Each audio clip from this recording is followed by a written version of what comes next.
This episode is brought to you by Shopify. Whether you're selling a little or a lot, Shopify helps you do your thing, however you cha-ching. From the launch your online shop stage, all the way to the we just hit 1 million orders stage. No matter what stage you're in, Shopify's there to help you grow. Sign up for a $1 per month trial period at shopify.com/special offer, all lowercase. That's shopify.com/special offer. What's up, weirdos? We hope you're doing well. Andrew and I miss you guys while we're on our break, but I'm super excited to share this episode with you all, our remastered version of The Witches Who Tried to Stop Hitler. It is typical History for Weirdos type of story. We talk about the Nazis' fascination with the occult and how this coven of witches in Britain pulled their power together to try to stop Hitler. Did they succeed? You'll have to listen to the episode and decide for yourself. And quickly before this episode starts, I do want to remind folks who are members of our Patreon that the poll for our theme for July's episodes will be closing soon. So please, if you have not voted on what type of episodes you want to hear, go ahead and do so now. And as always, thank you to our patrons. We really appreciate you. And now, without further ado, I hope you enjoy The Witches Who Tried to Stop Hitler. Hello and welcome to History for Weirdos. We're your hosts, Andrew and Stephanie. And each week, we're going to take you on a journey into the strange, obscure, and relentlessly entertaining corners of human history. Now listen up, friends, because it's about to get weird.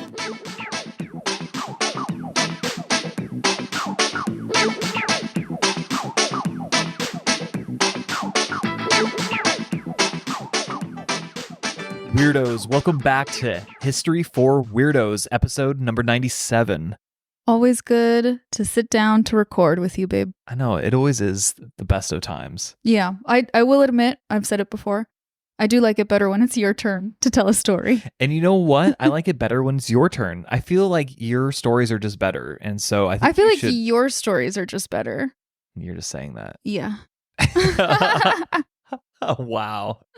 Well, weirdos, I don't know if you guys have seen both Barbie and Oppenheimer or Barbenheimer, but we have now seen both. And they're actually really good, both of them. Both films, I think, deserve the hype. I think so, too. Yeah. Not to give you super high expectations, but I think if you go into them both with a open mind, I guess you're going to have fun in Barbie and you're going to be destroyed in Oppenheimer.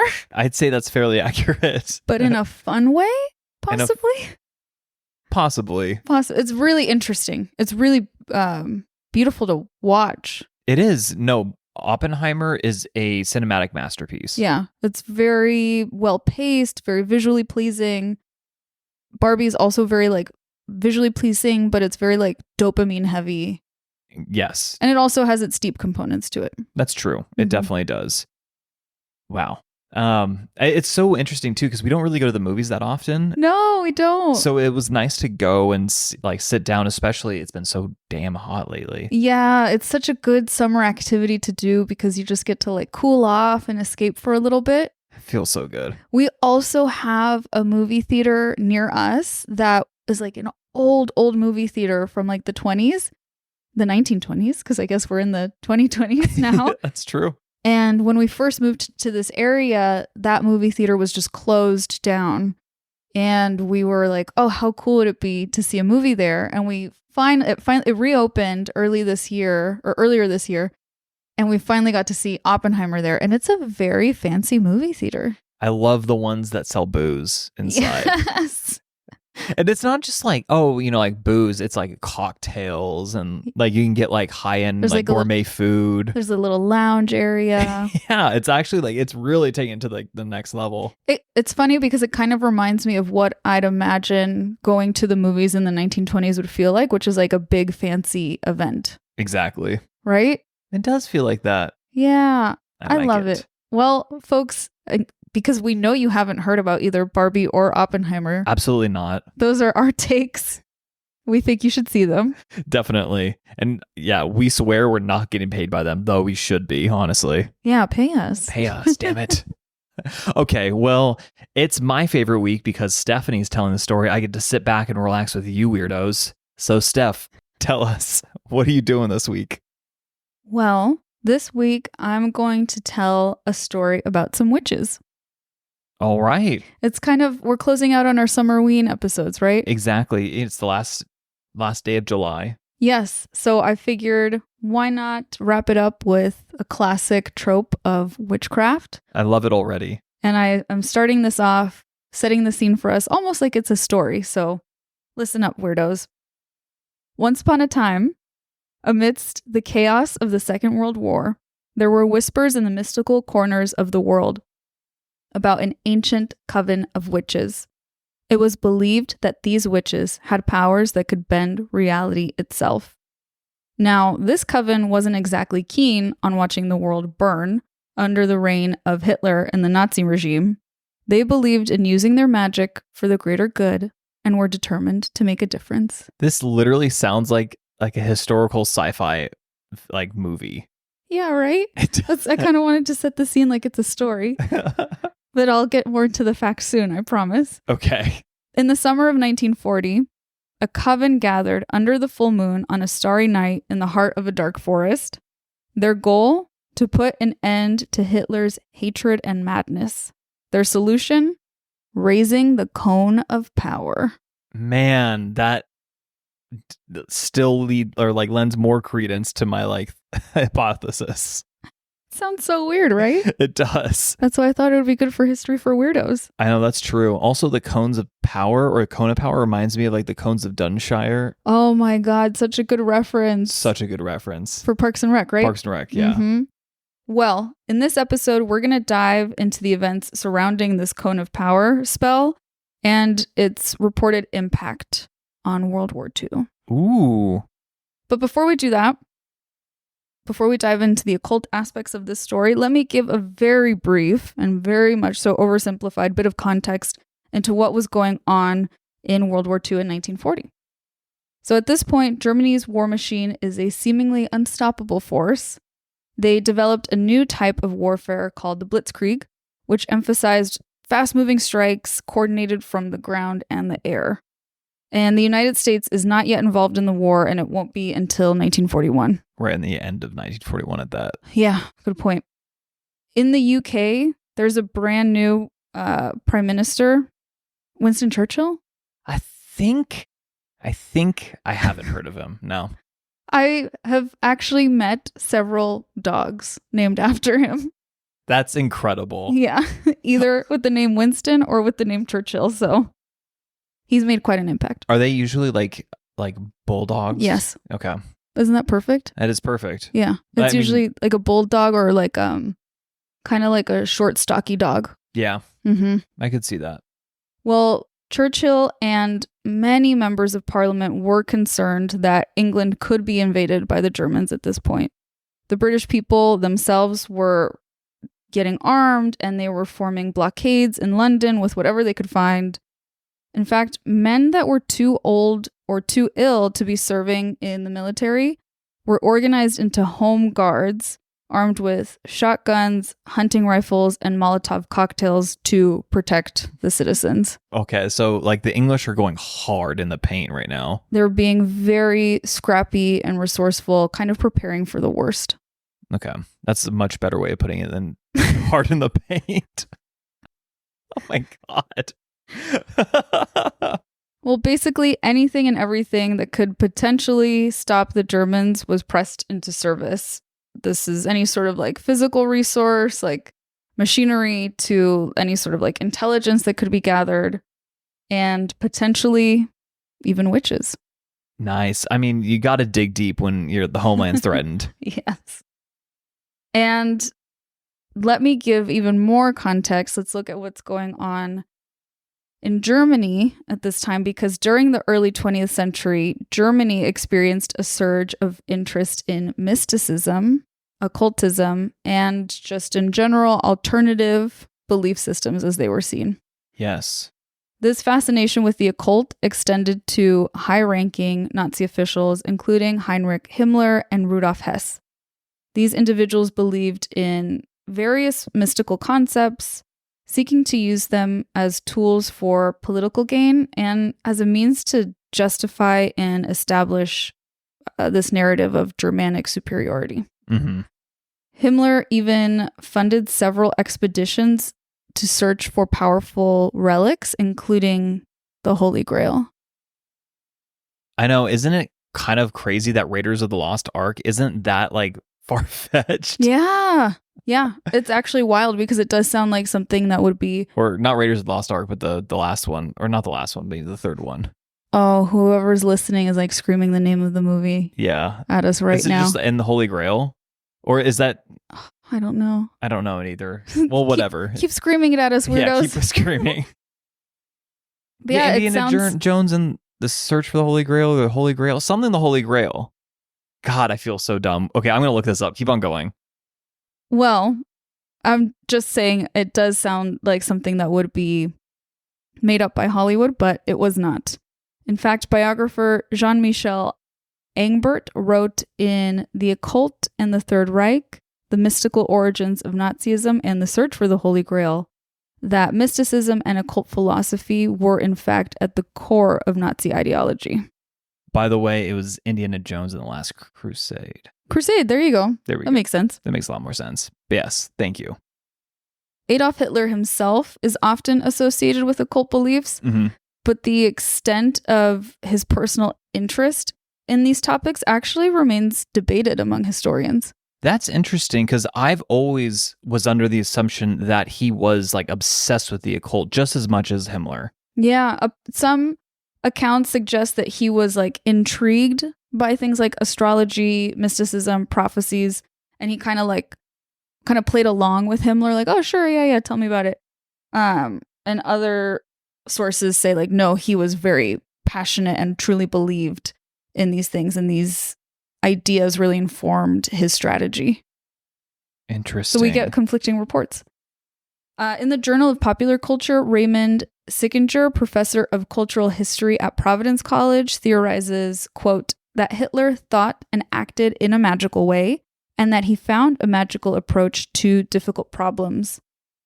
So I think like that's probably a good summation. We don't know to what extent he's like by the book on certain belief systems, but he definitely has some sort of magical thinking. At the very least, it seems like he's at least open to it. Exactly. The very least. And it's important to note that while there were individuals within the Nazi Party with an interest in the occult and in folk mysticism, it would be inaccurate to attribute the party's actions and ideologies to these beliefs, right? Mm-hmm. These beliefs were very ancient practices that the Nazis twisted and butchered to fit their evil agenda. Lovely. So let's get into our witches. Yeah, let's go. And the cone of power. So what I found super interesting in doing the research for this was that this wasn't the first time that British witches used magic to prevent foreign invaders. Okay, that you know what's funny is that you did an episode, right, of English witches, but yes. It was from the perspective of like almost like they were killed. Well, not almost, they were killed. Yeah, they were very much so hunted and ostracized, but throughout many, many cultures, and I'm specifically thinking of Western cultures because that's my frame of reference, witches weren't always witches, right? These were just kind of like folk practices, is just what people believed in. Mm-hmm. The concept of witches, I think, is very tied to Christianity, and saying that those beliefs are wrong or they're sinful or whatever it is. But yeah, it seems like at certain points, witches played an important role in society, and then at other points they're hunted down. So it's very ironic. I know, and it kind of goes in and out. Yes, it goes in and out of fashion. Yes, I guess. So according to legend, a coven in England in May of 1588, along with the vice admiral of the English fleet, Sir Francis Drake. Oh, I know that guy. Yeah. He joined a group of witches at a site called the Devil's Point near Plymouth. Not our Plymouth, but their Plymouth. To perform a ritual intended to scatter and stop the Spanish Armada. Well, you know what? It worked. Exactly. It was 100% not just like, an act of nature. It was because of them. Yeah, I think so. I think that's fact. Facts. And that's like kind of like a folk legend that a lot of people cite as, oh, everyone kind of knows like the witches did this thing and then the Spanish Armada never invaded. So true. But for our story, these British witches using the cone of power to stop a Nazi invasion was first described by a man named Gerald Gardner. He's actually the founder of the modern day Wicca religion, which I'm sure many of us have heard of. When people refer to themselves as Wicca, he founded that religion, which is basically just rooted in ancient practices. And he was reportedly at this event, kind of like as a novice participant. And he discussed the event in good detail in a book that he authored in 1954 titled Witchcraft Today. Huh? Kind of snappy title. Yeah, exactly. It sounds like something you'd find on like a kitchen table or Yes. like a coffee table. Yeah, and it's his work that I'll be referencing a lot throughout the episode because a lot of people reference this book specifically in different sources. So according to Gardner, this mystical event, took place on August 1st, 1940, near the town of Highcliffe on the Sea. That's the full name of the town. Oh, wow. Located on England's southern coast. This date fell on the eve of, I think it's pronounced Lammas, but it is spelled Lughnasadh. So it's in some sort of Celtic, I think. And I'm interpreting that as Lammas Day. You know what? It sounds like you really put some thought into it, so let's go with it. Okay. So the date fell on the eve of Lammas Day, which was a pagan harvest festival that is considered to be one of the greatest, most sacred days in modern Wicca beliefs. Okay.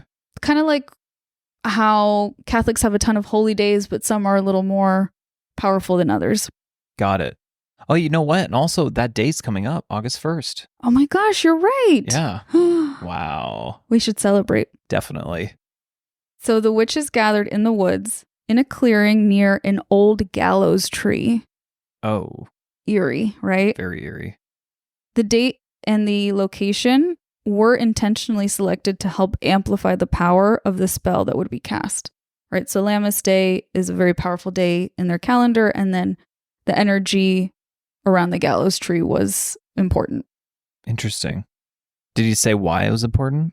I would just imagine that a place where a lot of people faced death would hold a lot of energy. That's true. Right? A lot of sort of mystical properties would be there because, the end of life happened over and over again in that site. A good point. But that's actually just me and my conjecture. I don't know why. Okay, fair enough. Hey, it's Kaylee Cuoco for Priceline. Ready to go to your happy place for a happy price? Well, why didn't you say so? Just download the Priceline app right now and save up to 60% on hotels. So whether it's Cousin Kevin's Kazoo Concert in Kansas City, go Kevin, or Becky's Bachelorette Bash in Bermuda, you never have to miss a trip ever again. So download the Priceline app today. Your savings are waiting. Go to your happy place for a happy price. Go to your happy price, Priceline. So this coven was called the New Forest Coven, and it consisted of 17 members, all from the area, who belonged to other various esoteric societies, including the, I can't pronounce this either, Rosicrucian Crotona Fellowship. Okay. The Co-Masons, not Freemasons, but Co-Masons, and the Hermetic Order of the Golden Dawn. Okay, that last one sounds like a far-right organization. How unfortunate for them. Yeah. They were basically very involved, not just in the coven, but in a lot of other mystic, occult type of organizations. Got it. So the cone spell was considered a complex enchantment derived from ancient texts and rituals passed down through generations of witches. The cone of power is a method of raising and directing energy by a group. So I'm going to explain it in detail. Kind of sounds like I'm explaining like a science experiment. Nice. So participants stand in a circle to form the base of the cone, and they connect to one another by holding hands. They are chanting, singing, or using any other methods that may increase the energy of the circle. And as energy is raised from the circle, a cone forms above the group until it reaches its apex. Once the cone is completely formed, members focus on sending that energy out into the universe directed towards whatever magical purpose is being worked on. A fire would typically be in the middle of the circle in this sort of like traditional part of the ritual. But because they didn't want to call the attention of British or German pilots, right? It's Right. middle of the night. They didn't want anyone seeing them. They skipped the fire and instead placed a small lantern on the eastern part of the circle to symbolically direct the energy towards Berlin. That makes sense. Yeah, They're sending some bad juju. exactly. Yeah.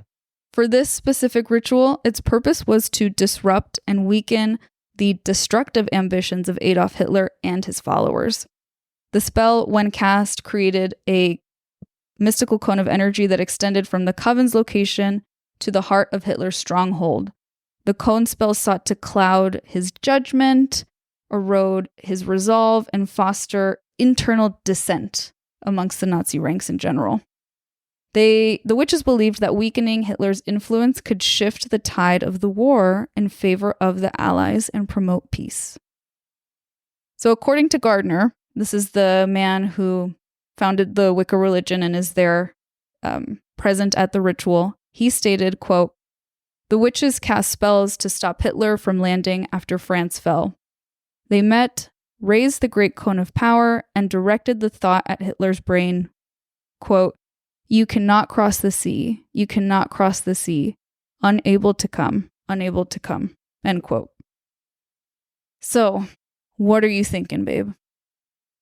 I mean, it is interesting because Germany was gearing up for an invasion of Britain, right? But they obviously never did it. They never even really attempted it. Yeah, it is interesting. That is very interesting.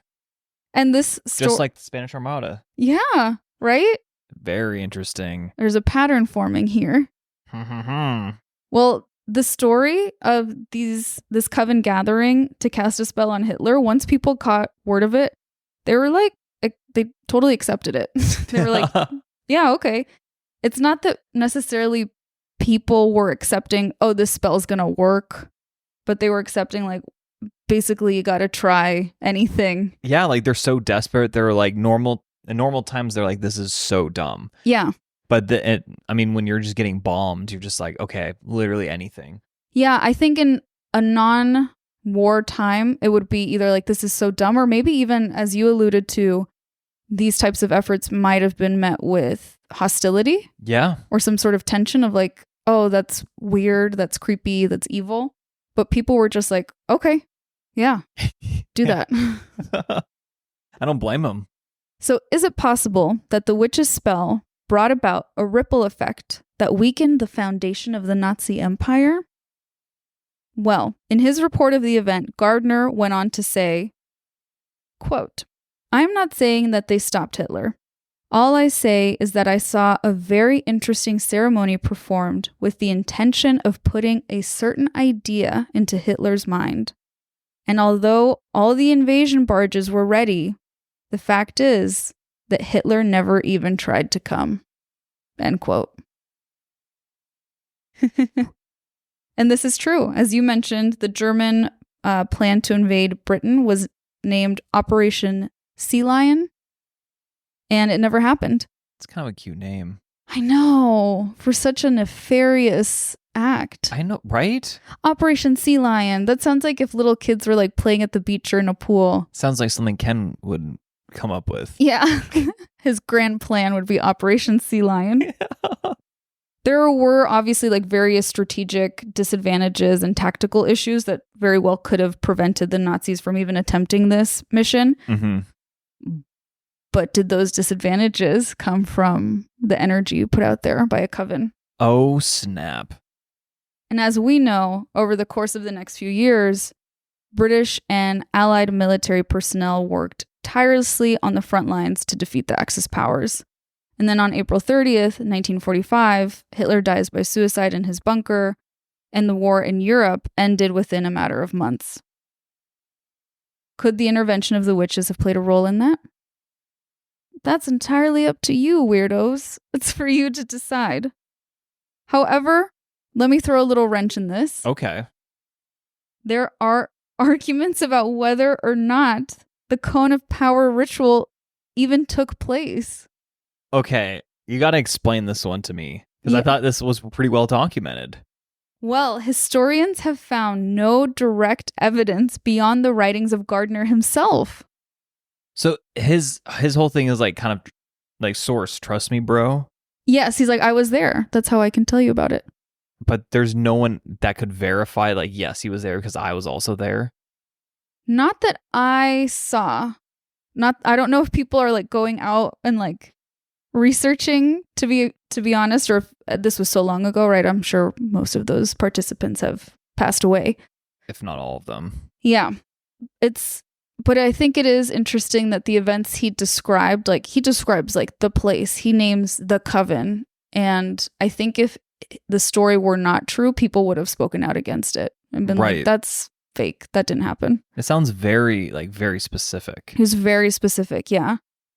And regardless, it became a really important legend amongst modern Wiccans. According to Professor Sabina Magliocco, an anthropologist and folklorist at Cal State Northridge, she says that this kind of gave legitimacy to the modern practice of witchcraft because his writings showed that the witches were not something to be feared. Right. They were patriots. They were protectors versus like evil doers. Right. They're not like poisoning the apple and giving it to like little kids. Exactly. So it had a really positive effect, him sharing this story. And then British author Philip Heselton, who has researched Operation Cone of Power, as some call it, because he was doing a biography on Gardner, he actually told Mental Floss in one of the articles that I cited, he said, quote, "I think it's largely true. In fact, I turn the question on its head and reply that I think it's extremely unlikely that something like this would not have happened."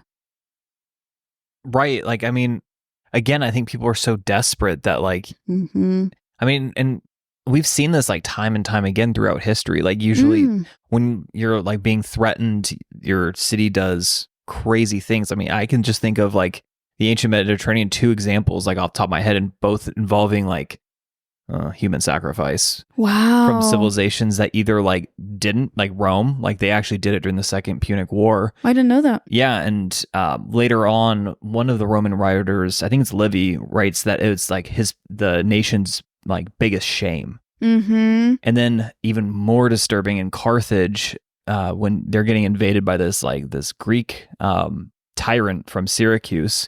He's besieging the city, and they ended up sacrificing like 500 children. Oh my God. And they're all children of like the noblemen, because their whole thing was like, oh yeah, we've been like sacrificing like the children of like slaves and stuff, and like the gods are mad, like they need like higher the quote value, unquote best stock. Yeah.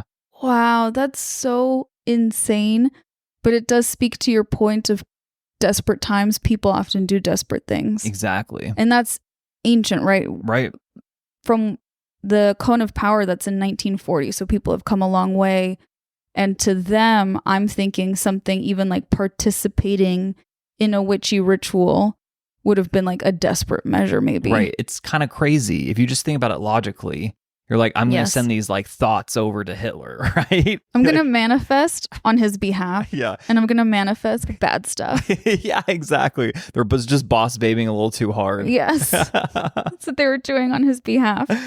And this biographer that I mentioned, Heselton, he actually goes on to discuss how a ritual like this would have been really important to the culture and the belief system of the coven members. If these people didn't like just form a coven because of World War II. Like these were people who would have had family members in the coven for generations before them. Mm-hmm.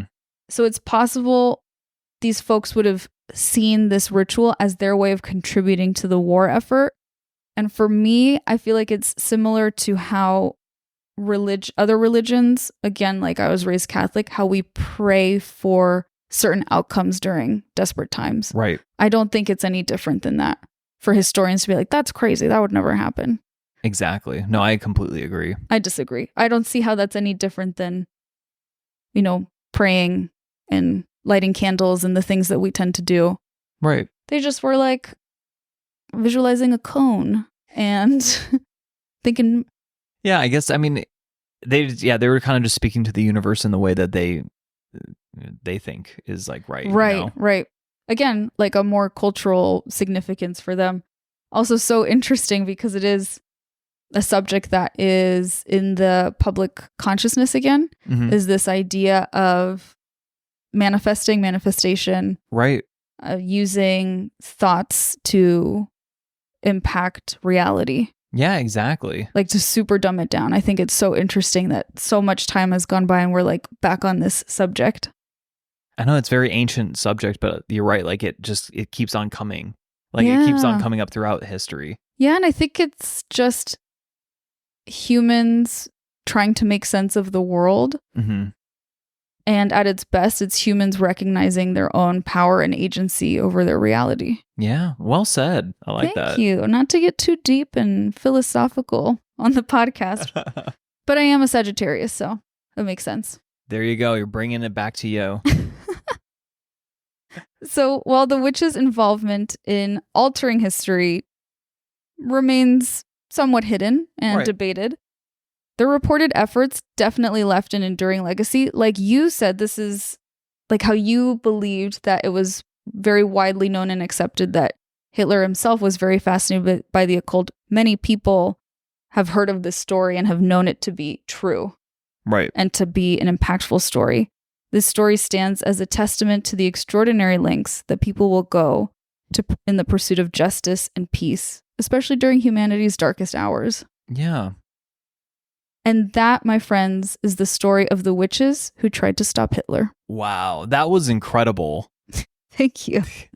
That is such an oddball story, and that is like the perfect way to end our summer ween. I thought so as well. What is weirder than witches in World War II, right? I mean, yeah, you know what? And I love that you took like the weirdest angle possible within World War II, right? Because I feel like, and weirdos, we typically avoid World War II subjects. Obviously, we don't avoid it completely, right? We've touched on it a few times. Yeah, exactly. But we try to like go for like the stranger, weirder parts of it. The more obscure angles. Exactly. I mean, it was such a time of desperation for so many that it's really interesting to look at what are the weird sort of, there's so much chaos going on. What are these weird little forgotten stories along the way? Exactly. Like one of yours was the bear, right? Wojtek? Yeah, Wojtek. Yeah, and Unsinkable Sam. Yeah. Those are the ones that are more heartwarming. Those more. Yeah, I like those more. A little less dark, but still entertaining and still informative. Exactly. Oh, and then let me share my sources. So my sources for this week include an article by ThoughtCo. It was called British Witches, and then a Mental Floss article called Operation Cone of Power. I watched a YouTube video as well on the YouTube channel Today I Found Out. Oh, wow. It's a really good YouTube channel full of lots of very interesting history stuff. And of course, Wikipedia. It's our favorite. Yeah. What would the world be without Wikipedia? God, I would never want to know. Don't want to know either. Okay, weirdos. Well, that's it for this week. As always, you know what to do. If you haven't followed us on Instagram, what are you doing? Go over there, follow us. That's where you can get the most up-to-date information. Yeah, thank you. Like about the show and just about our lives and such. Yeah, you get to see some fun like behind the scenes stuff sometimes, some more stuff about our personal lives. Yeah, it's fun. It's the place to be at. Follow us at History for Weirdos. Definitely. And that's it, weirdos. Until next time. Adios.